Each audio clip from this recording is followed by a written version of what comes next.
Materi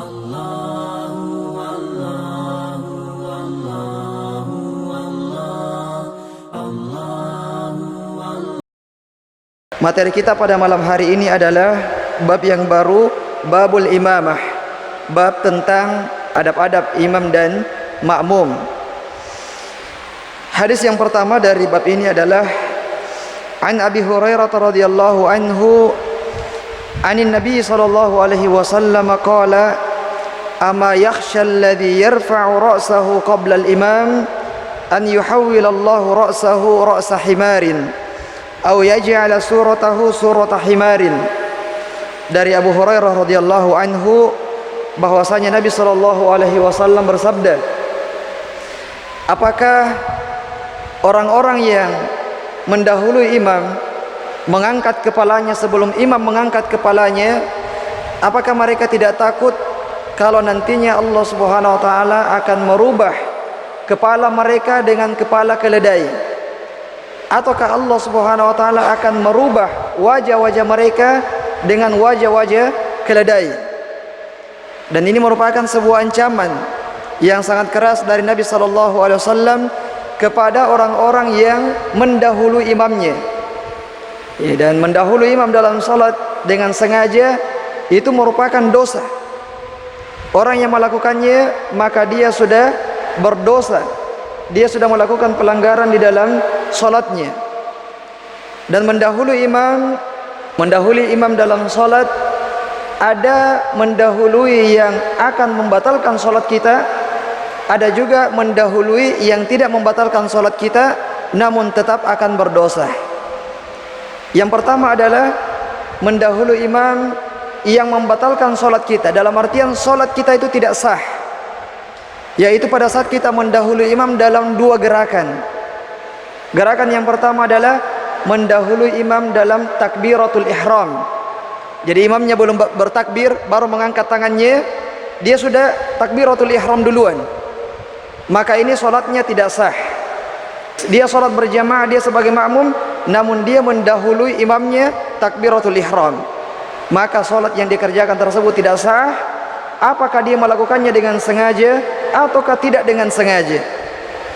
Ketika dia melakukannya dengan tidak sengaja dan nanti kemudian tersadar ketika sudah solat, sementara solat dia tersadar, maka dia harus keluar dari solatnya dulu, kemudian berniat dan masuk lagi untuk melakukan solat yang dia kerjakan tersebut. Kemudian yang kedua adalah mendahului imam salam. Iya, misalnya dia lihat ya gerakan imam ini, misalnya imamnya sudah mau salam, kemudian dia salam duluan. Ya, dia salam duluan. Maka ini juga akan membatalkan salatnya. Ya, membatalkan salatnya. Dan di sini karena salam itu ada dua, ada salam ke kanan dan salam ke kiri, dan yang sifatnya rukun adalah salam yang ke kanan. Dalam artian ketika dia mendahului imamnya untuk salam yang kedua, maka ini dia akan berdosa namun tidak sampai kepada membatalkan salatnya, karena dia bukan bagian dari rukun salat. Beda dengan salam yang pertama. Salam pertama merupakan rukun salat, yang ketika kita mendahului imam kita untuk salam, maka itu akan membatalkan salat yang kita kerjakan.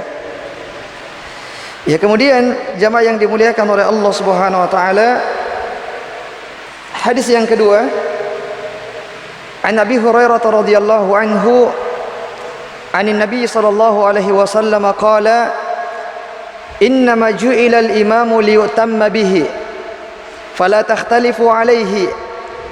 Dari Abu Hurairah radhiyallahu anhu bahwasanya Nabi sallallahu alaihi wasallam bersabda, sesungguhnya imam diangkat untuk diikuti. Ya, imam dalam salat berjamaah diangkat untuk diikuti, maka janganlah kalian menyelisihi imam-imam kalian. Fa idza kabbara fakabbiru, kalau imam sudah takbir maka bertakbirlah, jangan menunggu lama-lama. Wa idza raka'a farka'u, kalau imamnya sudah ruku maka ruku'lah, jangan kemudian terlambat dari imamnya. Wa idza qala sami Allahu liman hamidah faqulu rabbana walakal hamdu, kalau imam mengatakan sami Allahu liman hamidah, maka katakanlah rabbana walakal hamdu. Jadi dalam salat berjamaah Cukup imam saja yang mengatakan Sami Allahu liman hamidah. Adapun kita makmum tidak perlu lagi mengucapkan kalimat Sami Allahu liman hamidah, tapi kita langsung mengatakan Rabbana walakal hamdu. Wa idza sajada fasjudu. Kalau imam sudah sujud, maka sujudlah. Wa idza shalla jalisan fasallu julusan ajma'in atau ajma'un. Dan kalau imamnya salat dengan duduk, maka salatlah kalian dengan duduk juga sama dengan imam kalian. Baik. Jamaah yang dimuliakan oleh Allah Subhanahu wa taala. Jadi antara seorang makmum dengan imam itu ada 4 hal. Satu saja yang boleh dan 3-nya ini tidak boleh. Satu yang boleh tersebut adalah al-mutaba'ah. Al-mutaba'ah artinya mengikuti. Mengikuti artinya imam dulu baru makmum. Ya, imam dulu melakukan baru makmumnya. Kemudian yang kedua adalah al-muwafaqah. Al-muwafaqah artinya bersamaan. Bersamaan. Dan ini tidak boleh. Bersamaan. Misalnya imamnya mau ruku, kita langsung ruku juga bersamaan dengan imam.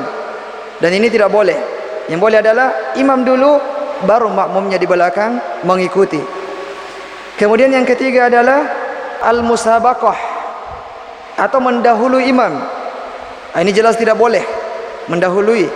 Ya, dia lebih duluan ruku daripada imamnya, atau lebih duluan berdiri Sami Allahu liman hamidah daripada imamnya. Kemudian yang keempat adalah terlalu terlambat dari imam sampai ketinggalan satu rukun. Misalnya imamnya sudah ruku, dia masih berdiri. Imam sudah Sami Allahu liman hamidah, dia baru ruku. Artinya dia sudah ketinggalan satu rukun bersama dengan imam, yaitu ruku tersebut. Dan ini juga tidak boleh. Jadi dari 4 ini satu saja yang boleh, yaitu al-mutaba'ah atau mengikuti imam. Ya, mengikuti imamnya. Baik, tentang masalah tertinggal dari imam satu rukun, menurut pendapat Syekh Muhammad bin Shalih Al-Utsaimin dan pendapat Imam Ahmad rahimahullahu taala mengatakan bahwasanya jamaah yang ketinggalan satu rukun dari imamnya, maka sholatnya sudah batal. Ketika misalnya contoh yang kita sebutkan tadi, imamnya sudah Sami Allahu liman hamidah, dia baru turun untuk ruku. Dia ketinggalan satu rukun bersama dengan imam. Dan menurut pendapat Syekh Utsaimin dan juga Imam Ahmad rahimahullahu taala, bahwasanya salatnya makmum yang seperti ini sudah batal. Jadi kalau misalnya memang imamnya ini cepat, maka kita juga berusaha untuk menyesuaikan diri kita membaca bacaan dengan cepat supaya tidak ketinggalan dari imamnya. Kecuali kalau memang imamnya ini saking cepatnya sudah meninggalkan tumakninah. Karena cepatnya sampai dia meninggalkan tumakninah. Sementara tumakninah merupakan rukun salat. Sehingga ketika kita tahu ya di masjid ini misalnya imamnya itu tidak tumakninah dalam salat, maka kita tidak salat di masjid tersebut. Karena konsekuensinya adalah salat kita juga tidak sah. Karena meninggalkan sebuah rukun, yaitu tumakninah. Dan bagaimana ukuran daripada tumakninah tersebut? Ukuran tumakninah adalah ketika kita ruku sampai sudah lurus kita punya punggung. Jangan baru sementara mau turun ruku belum sempurna kemudian berdiri lagi. Maka itu tidak tumakninah. Atau Sami Allahu liman hamidah, ya belum sempurna berdirinya kemudian sujud. Sami Allahu liman hamidah sementara berdiri belum sempurna langsung sujud. Maka ini juga sudah tidak tumakninah. Dan dalam hal ini pernah Rasulullah menyuruh seseorang yang Rasulullah melihat dia salat. Setelah salat Rasulullah mengatakan kepadanya, "Shalli fa innaka lam tusalli." Salatlah karena sesungguhnya kamu belum salat. Akhirnya dia salat lagi. Nabi mengatakan kepadanya setelah salat, "Salatlah karena kamu belum salat." Sampai ketiga kalinya disuruh terus, sampai dia bertanya, "Wahai Rasulullah, saya tidak tahu bagaimana lagi cara salat yang baik, yang benar." Kemudian Rasulullah mengajarkan kepadanya tentang tumakninah. Jadi tumanina itu merupakan rukun dalam solat yang ketika kita meninggalkannya, maka konsekuensinya adalah solat kita tidak sah. Sama kalau kita meninggalkan Al-Fatihah. Orang yang solat tidak membaca Al-Fatihah, solatnya sah atau tidak? Solatnya tidak sah. Baik dia tinggalkan dengan sengaja atau karena lupa, maka solatnya tidak sah. Itu rukun. Ya, rukun seperti itu tidak boleh ditinggalkan. Ditinggalkan dengan sengaja atau dengan tidak sengaja, solat kita tidak sah. Kalau misalnya kita ketinggalan rukun di rakaat pertama, nanti di rakaat yang kedua baru kita ingat, ya ternyata rakaat pertama ini saya belum membaca surah Al-Fatihah, maka rakaat pertama kita itu dianggap tidak ada. Dianggap tidak ada dalam artian rakaat kedua yang kita kerjakan saat ini kita anggap sebagai rakaat pertama, sehingga kita belum tasyahud pada rakaat tersebut. Nanti rakaat berikutnya baru tasyahud. Jadi kita seakan-akan sholat 5 rakaat, karena rakaat pertama itu sudah tidak sah, karena ada satu rukun yang ketinggalan. Ya, ada satu rukun yang ketinggalan karena kita melupakannya, nanti mengingatnya pada rakaat berikutnya. Nanti kemudian di akhir sholat kita menggantinya dengan sujud sahwi. Kemudian jamaah yang dimuliakan oleh Allah Subhanahu wa taala, dari sini juga menunjukkan bahwasanya agama Islam adalah agama persatuan. Agama persatuan, dan sholat itu, sholat berjamaah itu sudah merupakan minimalis dari simbol persatuan dari umat Islam. Dalam sholat ada orang yang masbuk, terlambat datang, dia dapati imam sedang sujud, maka dia tidak boleh berdiri dulu lama membaca surah Al-Fatihah, kemudian ruku, kemudian i'tidal, kemudian dia mengejar ketertinggalannya imam.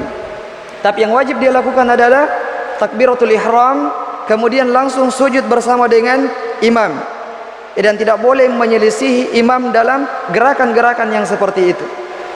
Ini adalah gambaran yang sangat jelas bahwasanya agama kita, agama Islam itu memang menganjurkan yang namanya persatuan, dan termasuk di dalamnya adalah ketaatan kita kepada pemimpin selama bukan dalam perkara-perkara yang sifatnya dilarang oleh Allah Subhanahu wa taala.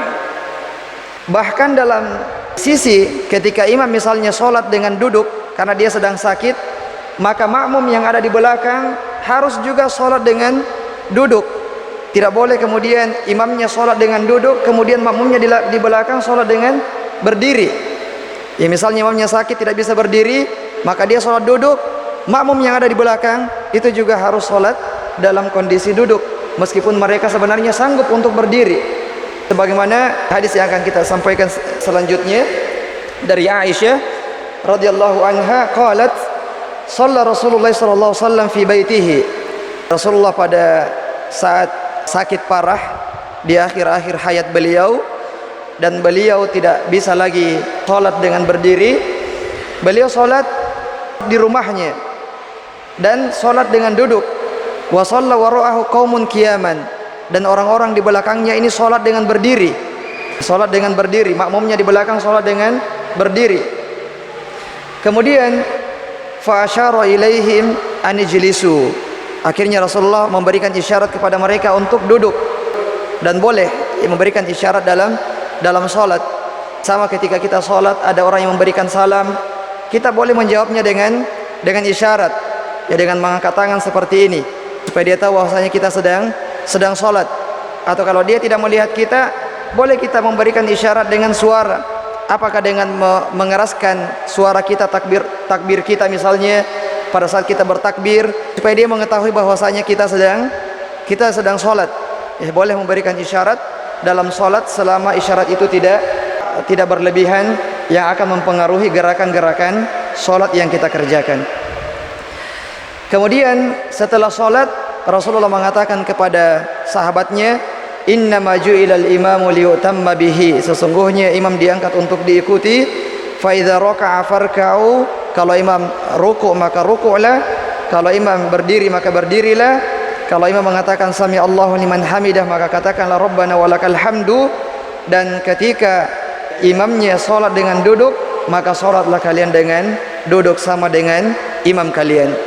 Namun tentu saja ya bagi imam ketika dia tidak sanggup untuk berdiri, lebih baik dia menyuruh orang lain untuk menggantikannya sebagai imam untuk mendapatkan solat yang sempurna.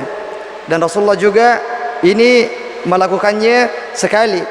Setelah itu Rasulullah memerintahkan Abu Bakar As-Siddiq untuk mengimami para sahabat solat.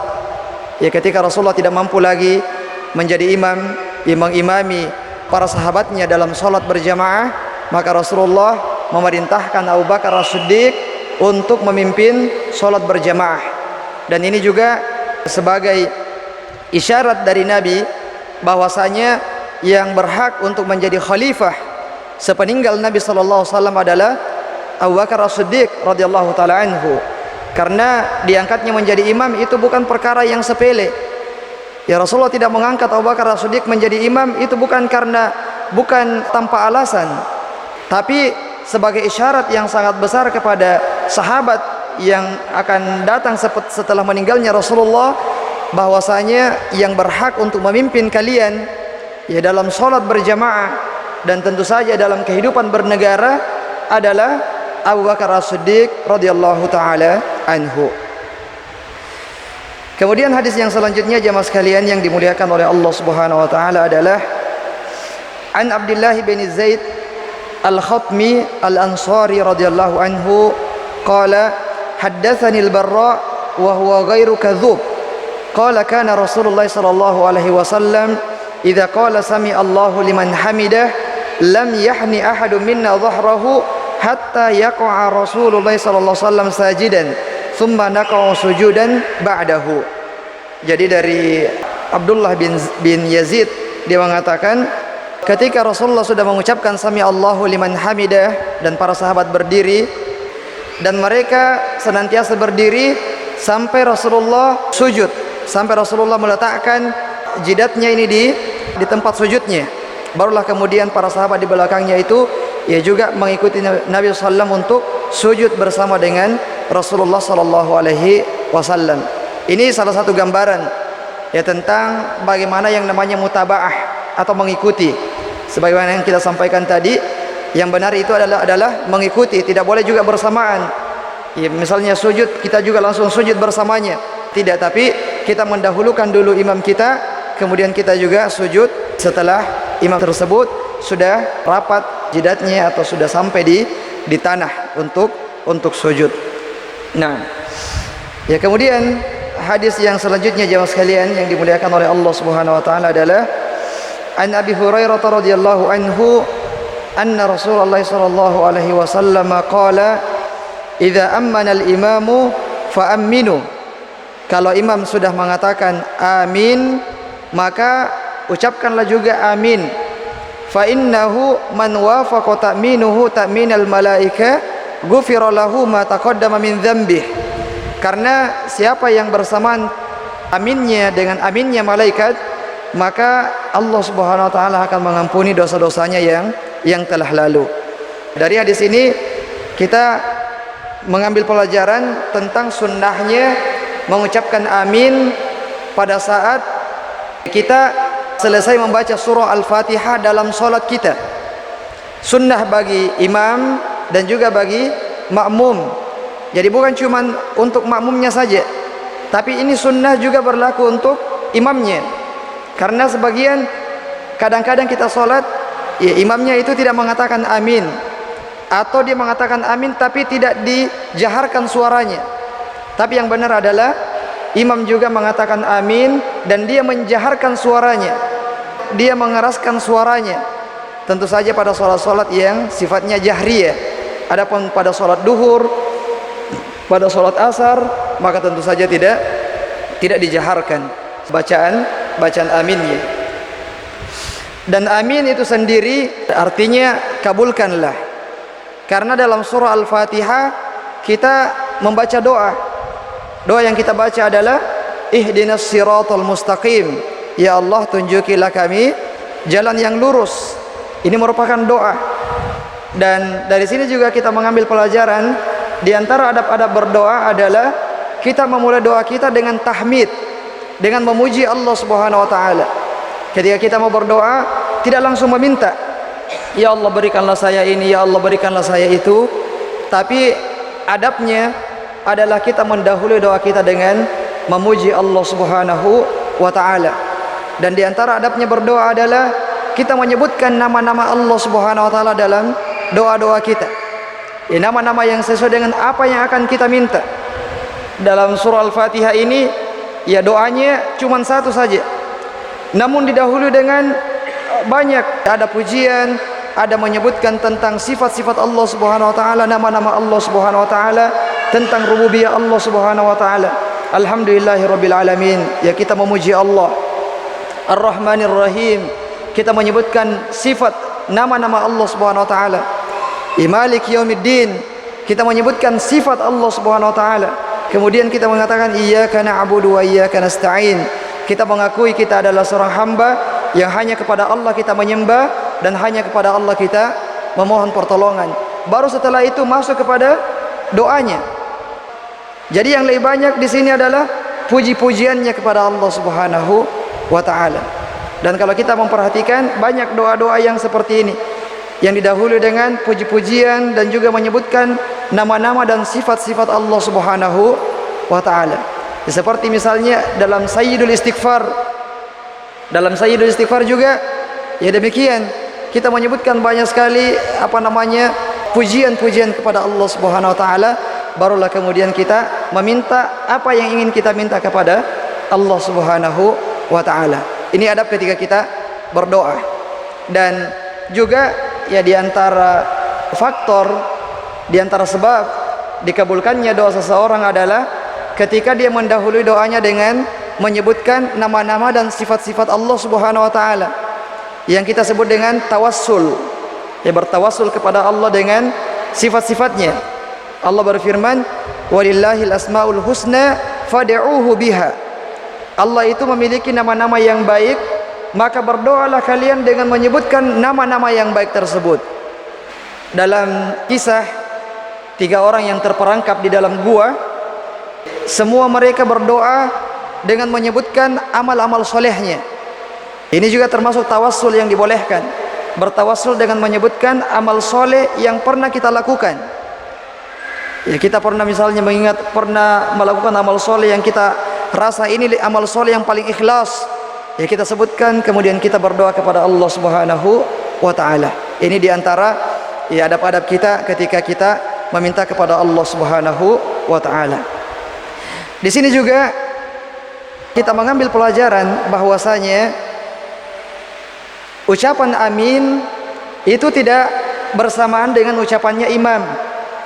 Tidak bersamaan persis dengan ucapannya imam. Karena Rasulullah mengatakan, "Idza ammanal imamu fa aminu." Kalau imam sudah mengatakan amin, maka katakanlah juga amin. Jadi ucapan amin kita yang kita ucapkan itu tidak bersamaan dengan ucapannya imam. Nanti kita mendengarkan imam mengatakan amin, baru kita juga mengatakan amin. Apalagi tidak boleh kita mendahulunya.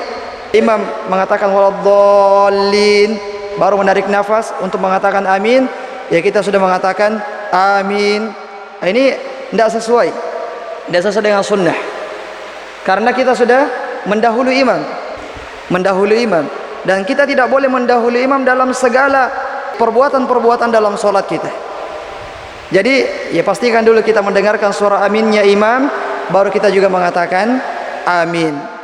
Nah, keutamaannya adalah siapa yang ucapan aminnya bersamaan dengan ucapan aminnya malaikat, karena malaikat juga ya bersaf-saf dan juga mengaminkan ucapan aminnya imam kita. Maka kata Rasulullah SAW, siapa yang bersamaan ucapan aminnya dengan aminnya malaikat, maka Allah akan mengampuni dosa-dosanya yang telah lalu.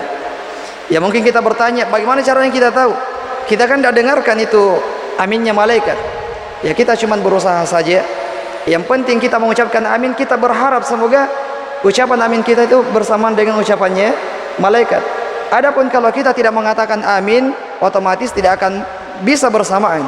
Ya, bagaimana caranya bersamaan kalau kita tidak mengucapkannya? Kemudian hadis yang sebelum terakhir An Abi Hurairah radhiyallahu anhu anna Rasulullah sallallahu alaihi wasallam qala idza shalla ahadukum lin-nasi falyukhaffif. Dari Abu Hurairah bahwasanya Nabi SAW bersabda, kalau salah seorang di antara kalian mengimami manusia, mengimami orang lain, maka hendaknya dia meringankan salatnya, jangan terlalu panjang.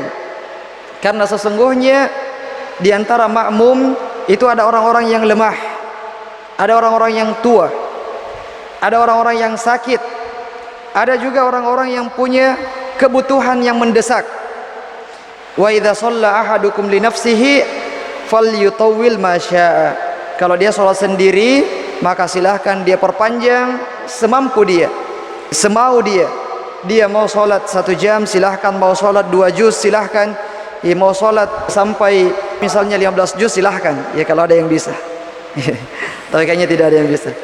Ya sampai mungkin imam kita juga tidak bisa, ya. 15 juz 1 malam. Apalagi saya. Baik. Jadi jemaah sekalian yang dimuliakan oleh Allah Subhanahu wa taala, ini adabnya ketika kita mengimami orang lain dalam salat 5 waktu yang kita kerjakan. Ya jangan kemudian kita membaca surah semau kita. Ya kita merasa keenakan dengan bacaan yang kita baca, kita akhirnya memanjangkan bacaan-bacaan salat kita dalam salat-salat 5 waktu.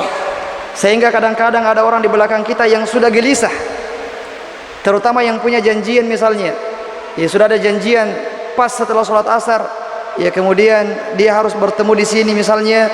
Pada saat mendapati imam yang memanjangkan bacaannya, maka dia salat namun dia juga gelisah. Atau mungkin ada orang yang sakit, dia paksa-paksakan ke masjid, berdiri lama, akhirnya dia tidak mampu, akhirnya dia pun duduk, dan ini juga akan mengganggu dia. Tapi kalau orang sholat sendirian, maka silahkan, mau panjang bagaimanapun silahkan. Tapi kemudian hadis yang terakhir yang juga semakna dengan hadis ini, an Abi Mas'ud Al-Ansari radhiyallahu anhu qala ja'a rajulun ila Rasulillah sallallahu alaihi wasallam faqala inni la ata'akharu an salati subh min ajli fulan. Seseorang datang kepada Nabi sallallahu alaihi wasallam dan dia mengatakan, wahai Rasulullah, saya itu sengaja selalu terlambat pergi sholat subuh. Dia sengaja untuk selalu terlambat pergi sholat subuh. Kenapa? Karena imamnya mimma yutilu bina, karena bacaan imam ini dalam sholat subuh panjang sekali dan dia tidak bisa berdiri lama sekali. Akhirnya dia tunggu dulu, ya nanti kalau dia rasa imam ini sudah mau ruku, baru dia masuk ke masjid. Karena kalau terlalu lama berdiri, dia tidak sanggup. Kemudian Rasulullah SAW marah, menasihati orang tersebut, imamnya yang dinasihati dengan nada yang keras. Fama ra'aitu Nabiy sallallahu ghadiba fi mau'izatin qattun ashadda mimma ghadiba yauma idzin. Dan saya tidak pernah melihat Nabi yang menegur seseorang lebih keras daripada teguran Nabi pada orang tersebut, pada imam tersebut. Faqala ya ayyuhan nas, dan mengatakan, wahai manusia, inna minkum munaffirin, sesungguhnya ada di antara kalian yang suka membuat orang lari. Ada orang di antara kalian yang suka membuat orang menjauh. Fa ayyukum amman nas falyujiz, maka siapa di antara kalian yang mengimami manusia, maka hendaknya dia meringankan salatnya. Fa inna min waraihil kabir was-shaghir wa dzal hajah, karena di belakang mereka ada orang yang sudah tua, anak kecil, dan juga orang-orang yang punya kebutuhan. Dan tentu saja jamaah yang dimuliakan oleh Allah Subhanahu wa taala, panjang pendeknya itu bukan standar kita. Panjang pendeknya kita kembalikan kepada bagaimana standarnya Nabi sallallahu alaihi wasallam menilai ini panjang atau ini pendek. Dalam salat subuh kita pernah sebutkan di sini berapa bacaan Rasulullah pada salat subuh? 60 ayat sampai 100 ayat. Itu sekitar 3 lembar sampai 5 lembar. Ya 3 lembar sampai 5 lembar.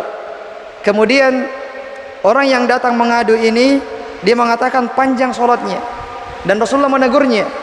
Artinya adalah orang ini memang membaca jauh lebih panjang daripada apa yang dibaca oleh Nabi SAW. Boleh saja dia membaca 1 juz. Kalau 1 juz 2 rakaat, panjang atau tidak? 1 juz 2 rakaat, panjang atau tidak? Panjang sekali. Ya, bukan lagi panjang, panjang sekali. Salat tarawih saja 1 juz 8 rakaat dibagi 8 rakaat sudah kadang-kadang ya sebagian sebagian nanti mau ruku baru takbir. Ya sebagian ya, tidak semuanya. Sebagian kalau saya lihat, ini kayaknya capek kayaknya, pegal-pegal. Atau salat malam, ya salat malam nanti mau ruku baru takbir. Ini 8 rakaat. Bagaimana kalau 2 rakaat? Tentu saja kita katakan sangat panjang. Tapi kalau misalnya ada imam yang membaca 2 lembar dalam salat subuh, itu masih wajar. 2 lembar dalam salat subuh itu masih wajar, karena memang dalam salat subuh itu disunnahkan untuk memanjangkan bacaan. Tidak tahu kalau di sini, kalau di Al-Ikhlas paling panjang saya perhatikan 1,5 lembar, paling panjang itu 1,5 lembar, dan itu pun sudah dianggap panjang, padahal masih setengahnya dari yang dibaca oleh Nabi kita sallallahu alaihi wasallam. Jadi standarnya kita kembalikan dulu kepada Nabi, kepada hadis. Ya jangan setiap kita mengatakan panjang sekali ini. Ini sudah membuat orang lari ini. Tidak. Yang membuat lari adalah keimanannya mungkin yang kurang tebal, yang masih perlu untuk dicas. Taib, sekira demikian jemaah yang dimuliakan oleh Allah Subhanahu wa taala. Subhanakallahumma bihamdik, asyhadu an la ilaha illa anta astaghfiruka wa atubu ilaik. Wa akhiru da'wana alhamdulillahi rabbil alamin. Wassalamu alaikum warahmatullahi wabarakatuh.